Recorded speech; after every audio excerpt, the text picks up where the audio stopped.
ৰশ্মিতা হোজাই যিগৰাকী ডিমা হাছাওৰ আছিল আৰু তেওঁ দিল্লীত ৰেলৱে ৰিক্ৰুটমেণ্ট বৰ্ডত পৰীক্ষা দিবলৈ গৈছিল আৰু তেওঁ পৰীক্ষা দিব যাই পেলাই দুদিন নিৰুদ্দিষ্ট হৈ পেলাই তেওঁ উত্তৰাখণ্ডত ঋষিকেশত নদীৰ কাষত তেওঁ মৃত্যুদেহ পাবলৈ সক্ষম হৈছে আৰু এই ঘটনাটো কিয় ঘটিল আৰু ইয়াৰ কাৰণে আমি দাবী জনাইছোঁ অসম চৰকাৰে স্পেচিয়েল ইনভেষ্টিগেশ্যন টিম SIT গঠন কৰি পেলাই যি ধৰণে ৰাজা ৰঘুবংশীক লৈ পেলাই মানে উত্তৰ পূৰ্বাঞ্চল অসম মেঘালয় জনজাতিসকলক বা উত্তৰ পূৰ্বাঞ্চলক খিলঞ্জীয়া লোকসকলক বদনাম কৰা হ'ল ইয়াত মানে যি এটা তেওঁলোকে টুৰিষ্ট হিচাপে আহিছিল তেওঁলোকে তাত মৃত্যু হ'ব লগা হ'ল তাক লৈ গোটেই মানে চেঞ্জেশ্যন এটা পৰিৱেশ আৰু উত্তৰ পূৰ্বাঞ্চলৰ লোকে দিল্লীত তেওঁলোকে পৰীক্ষা দিবলৈ গৈছে জীৱন সুৰক্ষিত নহয় তাত মৃত্যুদেহ পালে মানে উত্তৰাখণ্ড অন্য এটা ৰাজ্য ঋষিকেশত আমি এইটো কোনো পধ্যে মানি নলওঁ এইটো আমি দুখ প্ৰকাশ কৰিছোঁ আৰু তীব্ৰ ভাষাৰে আমি গৰিহণা দিছোঁ ষ্ট্ৰং আমাৰ ডিমাণ্ড আছে কেন্দ্ৰীয় চৰকাৰ আৰু ৰাজ্য চৰকাৰলৈ যে SIT গঠন কৰি পেলাই ৰশ্মিতা হোজাই কি কাৰণত মৃত্যু হ'ল কোনে মাৰিলে কিয় মাৰিলে দোষীক বিচাৰি উল্লেখ কৰাই মানে কৰায়ত্ব কৰিব লাগে উচিত শাস্তি দিব লাগে তাৰ কাৰণে অসম চৰকাৰে এটা SIT গঠন কৰি পেলাই কাম কৰিব লাগে অন্যথা জনজাতি সংগঠনসমূহে ইয়াৰ প্ৰতিবাদ জনাই পেলাই আমি গণতান্ত্ৰিক আন্দোলন কাৰ্যসূচী ল'বলৈ আমি বাধ্য হ'ম আমি চৰকাৰলৈ বাট চাম সেই কথাটো আমি স্পষ্ট ভাষাৰে আমি কৈছোঁ আনপিনিদি আমাৰ মানমন্ত্ৰী দেৱৰাম ৰংহাং আমাৰ GM কক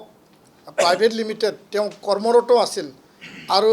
তাত 6গৰাকী যি কৰ্মচাৰী তেওঁলোকক মাৰধৰ কৰা হৈছিল মানে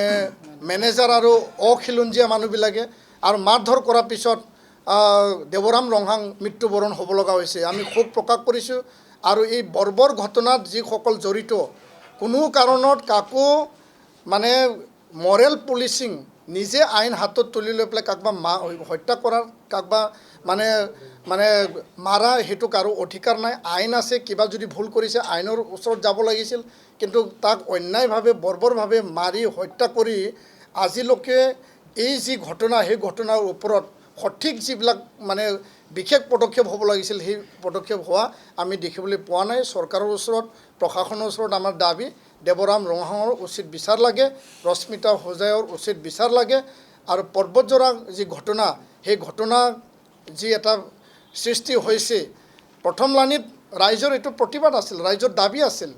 মই নিজে গৈছোঁ সেই অঞ্চলত কিছু ৰাইজ আৰু সংগঠনৰ লগত মই আলোচনা কৰিছোঁ কিন্তু লাহে লাহে এতিয়া দেখিবলৈ পালোঁ এই কথাটো ক'লে বিভিন্ন মানে দিশত আমাক সমালোচনা কৰিব যে তাত বিভিন্ন ৰাজনৈতিক দলে তাত মানে এই জাগাত যাই পেলাই এতিয়া বিভিন্ন অচেতনীমূলক কথা কৈ পেলাই এতিয়া পৰিৱেশ উত্তাল কৰি তুলিছে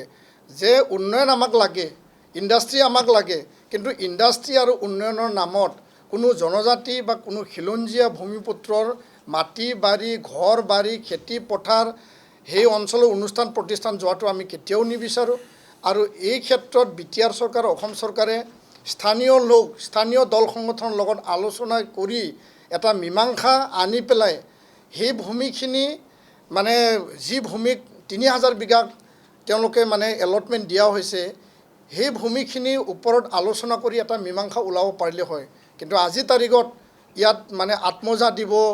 মানে বিচৰা পৰ্যন্ত যি এটা ধৰ্ণা কাৰ্যসূচী সেইটোলৈ আমি উদ্বেগ প্ৰকাশ কৰিছোঁ আমি দুখ প্ৰকাশ কৰিছোঁ মই আগতেও কৈছোঁ আৰু অহা কাইলৈ BTR প্ৰধান প্ৰমোদ বড়ো ডাঙৰীয়াৰ লগত নিখিল বড়ো ছাত্ৰ সন্থা আমি মিলিত হ'ম APDCL কৰ্তৃপক্ষৰ লগত মিলিত হ'ম আৰু কোকৰাঝাৰ জিলা প্ৰশাসন আৰু কোকৰাঝাৰ আৰক্ষী মানে পুলিচ প্ৰশাসনৰ লগত মিলিত হ'ম আৰু ৰাইজকো আমি আমন্ত্ৰণ জনাইছোঁ আলোচনা কৰি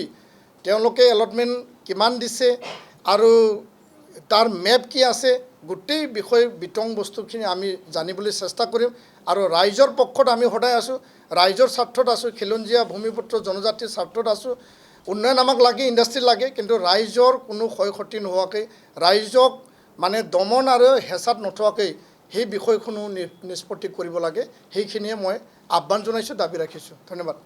যিকোনো খবৰৰ বাবে যোগাযোগ কৰক 7099017330 লগতে 7099017110 নম্বৰত